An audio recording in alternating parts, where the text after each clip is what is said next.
ప్రార్థన. మహోన్నతమైనటువంటి మా మంచి తండ్రి, నీకు వందనములు ప్రభువా. మరొక రోజును మా జీవితాల్లో ప్రసాదించిన సర్వోన్నతమైన దేవా, నీకు వందనములు ప్రభువా. నీకు అసాధ్యమైనదంటూ ఏదనూ లేదు ప్రభువా.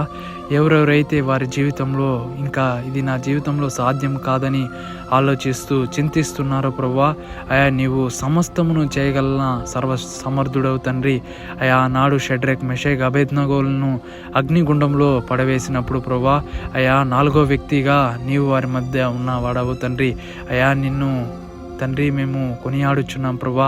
అయా నీ బలమును మేము స్మరించుకుంటున్నాం తండ్రి. మీకు అసాధ్యమైనదంటూ లోకంలో ఏదనూ లేదు ప్రభా.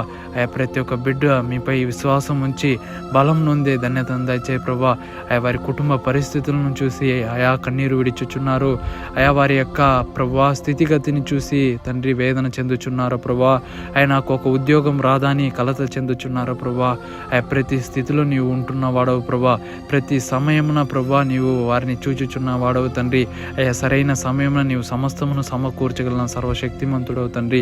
అయా మీ దివ్యమైన నామం పేరట వారిని నడిపించి ప్రభా, వారికి ఆలోచన చెప్పు తండ్రి. ఈ రోజులో అంతట్లో కావాల్సిన జ్ఞానమును అయా శక్తిని వారికి దయచేయి ప్రభా. ఎందరైతే అనారోగ్యాలతో కన్నీటితో కష్టంలో ఉంటున్నారో ప్రతి ఒక్కరిని ఆదరణ చెప్పి నీ ప్రేమతో నడిపించండి తండ్రి. అయా నీ యొక్క జ్ఞానం మాకు అనునిత్యం కావాలి ప్రభా.